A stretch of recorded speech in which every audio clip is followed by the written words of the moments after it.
जब से दिव्या ब्याह के आई थी, घर की सारी जिम्मेदारियां उसी के सर पर आ गई। घर में बेचारी इकलौती बहू सारा दिन सबकी फरमाइशें पूरी करते ही नहीं थकती। अरे दिव्या, मेरा टॉवल कहाँ है? जल्दी दो, मुझे नहाने जाना है। हाँ हाँ, ये लीजिए, सामने ही तो रखा था। बहू, अरे ओ बहू, अरे कहाँ रह गई? चाय आज ही मिल जाएगी या कल तक का इंतजार करूं? जी लाई। सारा दिन बस ये करो वो करो। ऐसा लगता है बहू ने कोई काम वाली लाए हैं जिससे बस सारा दिन काम करवाते रहो। सुबह से शाम तक बस उनकी फरमाइशें पूरी करते रहो। इससे लाख गुना खुश तो मैं अपने मायके में थी, जहाँ मैं बस ऑर्डर करती थी और मेरी माँ मेरी सारी फरमाइशें पूरी करती थी। मेरी ही गलती थी जो अपने पापा की बात मानकर इस घर में शादी के लिए तैयार हो गई। नहीं तो वो कनाडा वाला मनप्रीत आज मुझे रानी बनाकर रखता और विदेश में रहने को मिलता वो अलग। हाय मेरी किस्मत, यहीं आकर फंसना था मैंने। अरे चाय पिलाने का मन नहीं है क्या बहू? लाई लाई मम्मी जी, ये लीजिए आपकी चाय। इसके बाद दिव्या किचन में जाकर खाना पैक करने लगती है। तभी उसकी ननद नैना किचन में आती है। भाभी, अगर मेरा लंच पैक हो गया हो तो दे दो, मुझे कॉलेज के लिए देर हो रही है। हाँ नैना, बस 2 मिनट, ये लो। नैना टिफिन लेकर वहां से चली जाती है। दिव्या सारा दिन अपने ससुराल वालों की खुशियों का ख्याल रखती, लेकिन अंदर ही अंदर कुढ़ती भी रहती। एक ये महारानी, पता नहीं कब इसकी शादी होगी और कब ये अपने ससुराल जाएगी। माँ ने कहा था बेटी बस कुछ दिन झेल ले, इसके बाद तो ब्याह कर चली जाएगी। लेकिन पता नहीं कब इसकी शादी होगी और कब ये यहाँ से जाएगी। ऐसे ही कुछ दिन बीत जाते हैं। अब नैना अपनी ग्रेजुएशन पूरी कर लेती है और उसके घर वाले उसकी शादी के लिए लड़का देखना शुरू कर देते हैं। एक रोज संडे वाले दिन नैना अपने चेहरे पर ब्लीच लगाकर बाहर आती है। तभी उसकी माँ कमला उससे कहती है, वाह मेरी रानी बिटिया, अपना कितना ध्यान रखती है।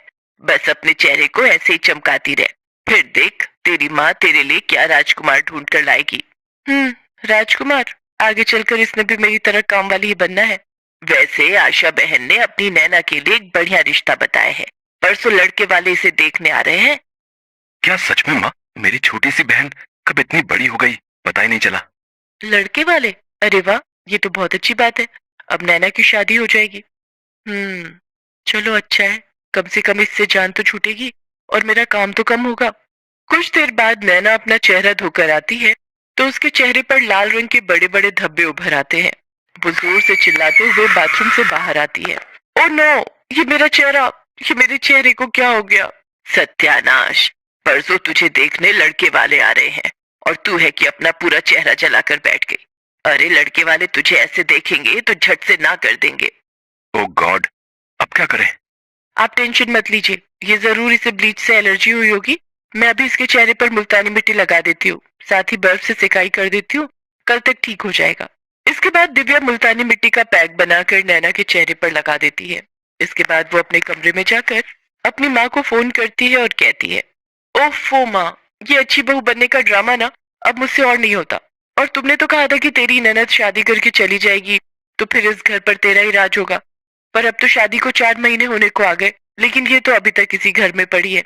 और तो और अपना सारा मेकअप तक मैंने इसे देखा रखा है ताकि ये सुंदर दिखे और इसकी शादी हो। हाय मेरी नाजुक बच्ची को वहां जाकर कितना काम करना पड़ रहा है। तू चिंता मत कर, तेरी ननद की शादी हो जाएगी तो फिर तो तेरा ही तेरा राज है उस घर पर। अच्छा माँ, अब मैं फोन रखती हूँ और जरा देख कर आती हूँ उस महारानी का चेहरा ठीक हुआ भी या नहीं। दिव्या जाकर देखती है तो नैना का चेहरा पूरी तरह ठीक हो चुका होता है। थैंक यू भाभी, आपके हाथों में तो जादू है जादू। हाँ हाँ मेरी प्यारी ननद, अब तुम देखना मैं तुम्हें परसों कैसे तैयार करती हूँ। जब लड़के वाले आएंगे तो वो सब तुम्हें देखते ही रह जाएंगे। और आखिर वो दिन भी आ जाता है जिस दिन लड़के वाले नैना को देखने आते हैं। उस दिन दिव्या सुबह तड़के उठकर ही घर की साफ सफाई में लग जाती है। रामू, जल्दी से सभी पर्दे, बेडशीट और सोफा कवर, टेबल कवर बदल दो। और हाँ, इसके बाद सभी खिड़कियां दरवाजे अच्छे से साफ कर दीजिए और घर में एक भी जाला नहीं दिखना चाहिए। उसकी आवाज सुनकर सभी घर वाले भी उठ जाते। दिव्या, तुम इतनी सुबह सुबह क्यों उठ गई और ये कारखाने से रामू को क्यों बुला लिया? देखिए जी, आज मेरी इकलौती ननद को लड़के वाले देखने आ रहे हैं तो उनकी खातिरदारी में कोई कमी ना रह जाए, इसलिए रामू को भी अपनी हेल्प के लिए बुला लिया। और आज रामू किचन में भी मेरी मदद करेगा तो आज सारा दिन वो यहीं रहेगा। सचमुच बड़े ही भाग्यशाली हैं हम बहू, जो तुम इस घर में आई। सच में भाभी, भाभी हो तो आपके जैसी। अरे नैना, तुम क्यों इतनी जल्दी उठ गई? तुम अपनी नींद पूरी लो, तभी तो फ्रेश रहोगी और तभी तो चेहरे पर रौनक आएगी। सारा काम मैं खुद देख लूंगी। सारा काम निपटाकर दिव्या नैना को अपनी अच्छी सी साड़ी पहनाकर और उसका मेकअप करके तैयार कर देती है। साथ ही उसे अच्छे से सब समझा देती है कि किस सवाल का क्या जवाब देना है। दिन के समय लड़के वाले आ जाते हैं। दिव्या उनके सामने खाना परोसते हुए कहती है, ये लीजिए, ये सब नैना दीदी ने अपने हाथों से बनाए हैं। बहुत ही टैलेंटेड है ये। सुबह 5 बजे से उठकर तैयारियों में लगी हुई थी। खाना तो क्या लाजवाब बनाती है। अब सचमुच खाना तो बहुत ही अच्छा बना है भाई। अच्छा नैना, अपने बारे में कुछ बताइए।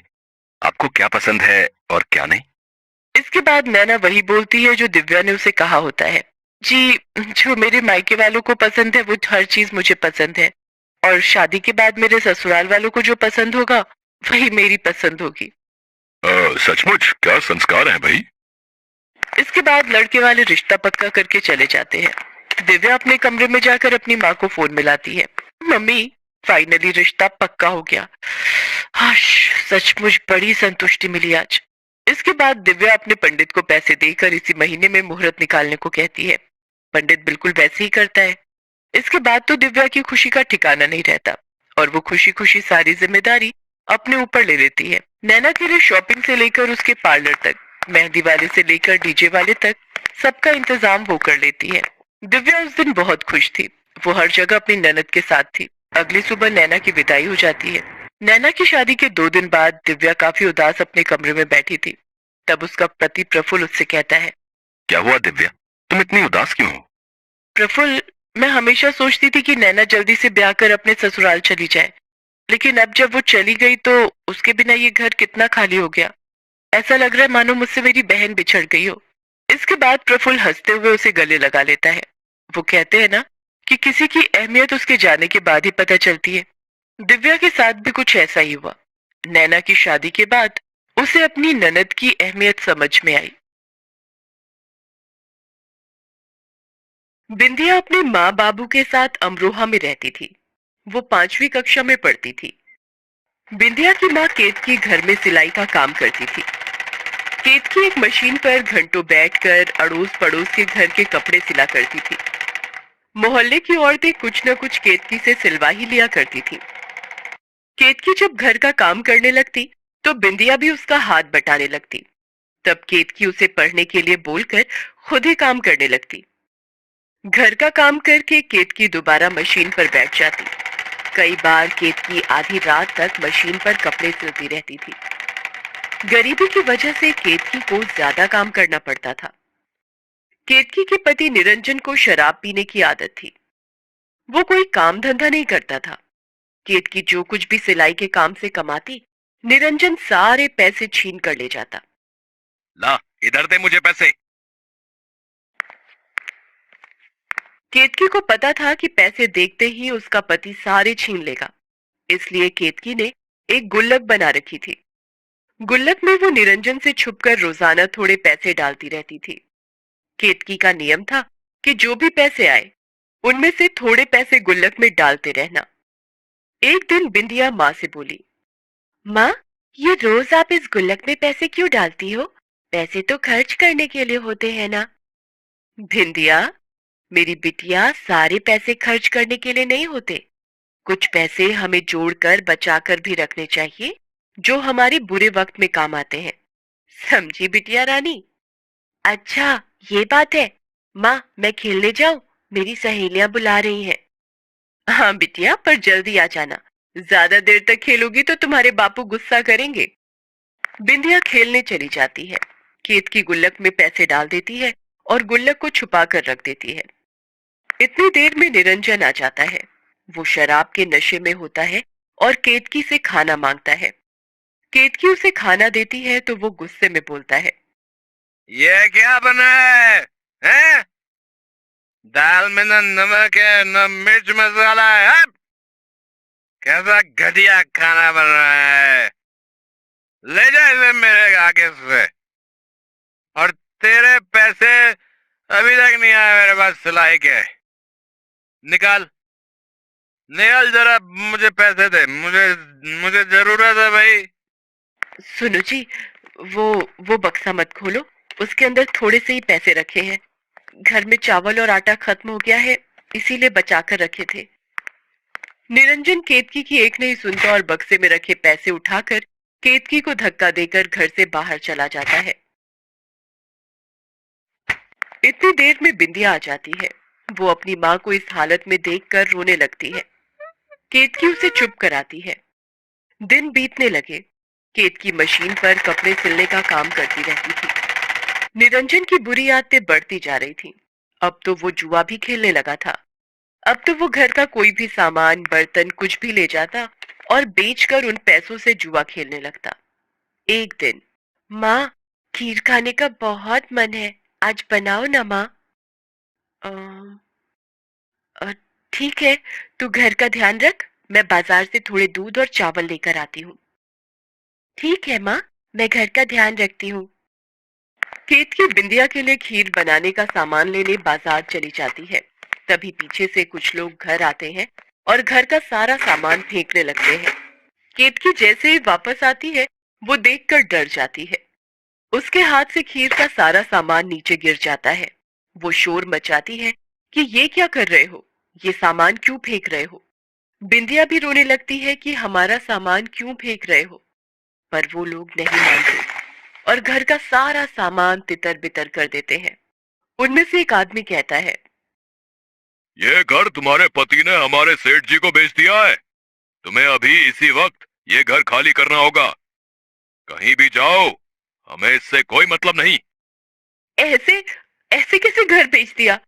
आप हमारे से ऐसे घर खाली नहीं करा सकते। हम कहाँ जाएंगे? माँ, ये लोग हमारे घर का सारा सामान फेंक रहे हैं।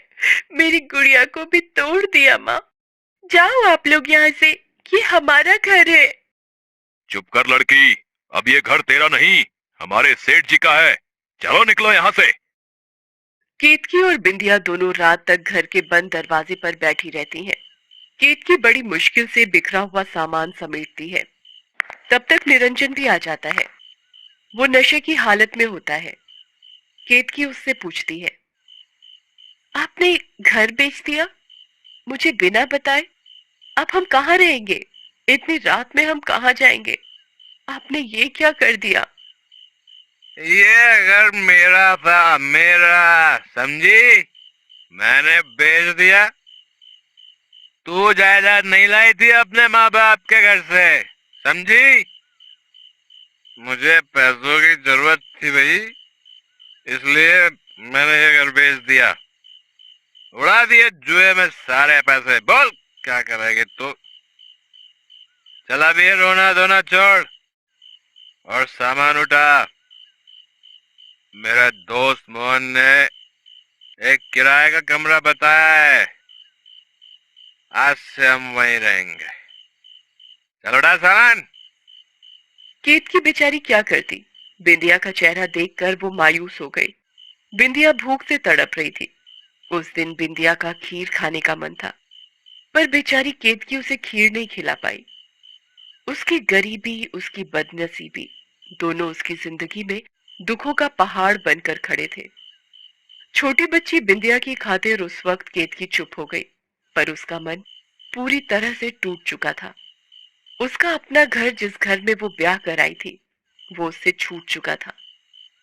निरंजन केतकी और बिंदिया को लेकर किराए के घर में रहने आ गया। धीरे धीरे समय बीतता गया। केतकी ने किराए के मकान में मशीन पर कपड़े सिलना शुरू कर दिया। जो थोड़े बहुत लोग वहां उसे जानने लगे, वो उससे कपड़े सिलवाने लगे। अब घर खर्च और बिंदिया की पढ़ाई के साथ साथ मकान, पानी और बिजली का किराया भी केतकी को देना पड़ता था। वक्त बीतने लगा। बिंदिया भी बड़ी हो गई थी, साथ ही सुंदर और समझदार बन गई थी। पर गरीबी की वजह से बिंदिया आगे नहीं बढ़ पाई और घर पर ही माँ का हाथ बटाने लगी। केतकी की उम्र बढ़ गई थी। मशीन पर कपड़े सिलते समय उसकी नजर भी कमजोर हो गई थी। बिंदिया केतकी को ज्यादा काम करने के लिए मना करती थी, पर गरीबी में पैसों की जरूरत में केतकी अपने शरीर से ज्यादा काम देने लगी। धीरे धीरे उसकी तबीयत खराब रहने लगी। निरंजन सारा सारा दिन घर नहीं आता था। केतकी बीमार रहने लगी। बिंदिया सारा दिन माँ की सेवा करती। केतकी को अब बस बिंदिया की शादी की चिंता थी कि उसके जीते जी बिंदिया की शादी हो जाए। एक दिन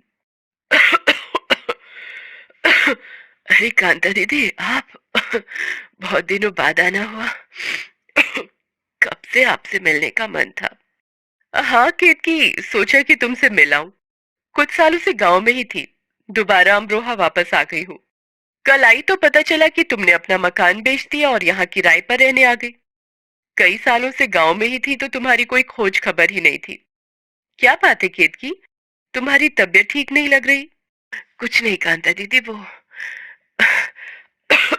मौसम का असर है, अपने आप ठीक हो जाएगा।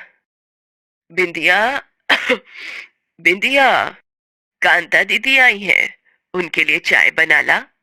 ये तुम्हारी बेटी बिंदिया तो बहुत बड़ी हो गई, जब देखा था तब तो बहुत छोटी थी। इसकी शादी की कहीं बात की? नहीं मौसी, हम गरीब लोग हैं, इतनी आसानी से लड़का कैसे मिलेगा। बस इसी की शादी की चिंता सताती रहती है। मेरी तबीयत भी ठीक नहीं रहती। मेरे जीते जी इसकी शादी हो जाए, बस मेरी सारी चिंताएं दूर हो जाएंगी। निरंजन का तो आपको पता है, उनकी आदतें अभी भी वैसी की वैसी ही हैं। तुम अगर कहो तो मेरी नजर में एक लड़का है, जिसे एक सुशील समझदार लड़की चाहिए। बिंदिया दिखने में सुंदर है, उसे पसंद आ जाएगी। लड़का कपड़े की दुकान पर नौकरी करता है, कोई खाने पीने की आदत नहीं है, बस लड़की घरेलू चाहते हैं। कांता दीदी, आप बात कर लो। अगर बिंदिया का रिश्ता हो जाता है तो मेरी सारी चिंताएं दूर हो जाएंगी और मैं आराम से मर सकूंगी। माँ, तुम ये मरने की बातें मत किया करो। कांता मौसी, समझाओ माँ को, ये हर वक्त मरने की बात करती रहती है। कांता दीदी के कहने पर लड़के वाले बिंदिया को देखने आते हैं और शादी के लिए हाँ कर देते हैं। बिंदिया का रिश्ता पक्का होने पर केतकी बहुत खुश होती है। उसके सिर से बिंदिया की शादी की चिंता दूर होने वाली होती है। डॉक्टर के मना करने के बाद भी केतकी मशीन पर कपड़े सिलना बंद नहीं करती। उसे बिंदिया की शादी के लिए पैसे जोड़ने थे, इसलिए ज्यादा से ज्यादा काम करने लगी। एक दिन मशीन चलाते हुए केतकी बेहोश हो जाती है। डॉक्टर केतकी का चेकअप करता है और बिंदिया से कहता है कि ज्यादा कमजोरी और शरीर का ध्यान न रखने की वजह से केतकी को हार्ट अटैक आया और वो स्वर्ग सिधार जाती है। बिंदिया के ऊपर तो मानो दुखों का पहाड़ टूट जाता है, मानो उसके शरीर का कोई हिस्सा ही अलग हो गया हो। वो रो रो कर माँ माँ चिल्लाने लगती है। माँ, तुम कहाँ चली गई? माँ, तुमने मुझसे वादा किया था कि तुम मुझे अकेला छोड़कर नहीं जाओगी। मैं किसके सहारे जीऊंगी माँ? नहीं माँ, तुम मुझे छोड़कर नहीं जा सकती। मैं इस दुनिया में बिल्कुल अकेली पड़ जाऊंगी माँ। माँ, माँ, देखो कुछ दिनों बाद मेरी शादी है। मैं किसके सहारे डोली में विदा होंगी माँ? माँ, वापस आ जाओ। उठो माँ, उठो। तभी कोई उसके सिर पर हाथ रखता है। वो कोई और नहीं बल्कि उसका पिता निरंजन होता है। बिंदिया रोते हुए उससे कहती है, बापू, देखो माँ चली गई। इस दुनिया में माँ मुझे अकेला छोड़ गई। मुझसे रूठ गई मेरी माँ। केतकी, मुझे माफ कर दे। आज आज मेरी वजह से तू इस दुनिया से चली गई। मेरी शराब और जुए की लत ने तुझे गरीबी में दिन गुजारने पर मजबूर किया। तू मेहनत करके घर चलाती रही, मैं उजाड़ता रहा। मैं आज के बाद कभी भी शराब और जुए को हाथ नहीं लगाऊंगा केतकी। बिंदिया मेरी बच्ची, तू रो मत और अपने बापू को हो सके तो माफ कर दे बिटिया, माफ कर दे। निरंजन को अपनी गलतियों का पछतावा होता है। केतकी पर किए वो अपने सारे अत्याचार याद करके रोने लगता है। तभी कांता आती है। केतकी के मरने की खबर सुनकर वो बिंदिया से मिलने आई थी। वो निरंजन को बिंदिया के रिश्ते की बात बताती है कि बिंदिया की शादी केतकी का सपना था जो अधूरा न रहे। निरंजन लड़के वालों से शादी की तारीख निकलवाने को कह तो देता है, पर निरंजन सोच में डूब जाता है कि वो शादी की तैयारियां कैसे करेगा। उसने तो सब कुछ शराब और जुए में बर्बाद कर दिया था। तभी बिंदिया उसके पास आती है। उसके हाथ में माँ की वही गुल्लक होती है जो वो बचपन से माँ को संभालते हुए देख रही थी। वो निरंजन को वो गुल्लक देकर कहती है, बापू, ये माँ की गुल्लक, ये माँ हमेशा संभाल कर रखती थी। कुछ दिनों पहले उन्होंने मुझे दी और बोला कि इसे मैं रख लूं और मैं और अपनी शादी से पहले इसे तोड़ूं। गुल्लक केतकी की दी हुई। अगर तुम्हारी माँ ने बोला है तो अपने हाथों से यह गुल्लक तोड़ो बेटी। बिंदिया अपनी माँ की गुल्लक को तोड़ देती है। वो जैसे ही गुल्लक तोड़ती है, उसमें से ढेर सारे रुपए और एक चिट्ठी मिलती है, जिस पर लिखा होता है, मेरी बेटी बिंदिया की शादी के लिए। ये देखकर निरंजन फूट फूट कर रो पड़ता है और बिंदिया भी ये देखकर अपनी माँ को याद करने लगती है। निरंजन गुल्लक के उन रुपयों से बिंदिया की शादी करता है और बिंदिया अपनी माँ के आशीर्वाद को लेकर अपनी ससुराल विदा हो जाती है।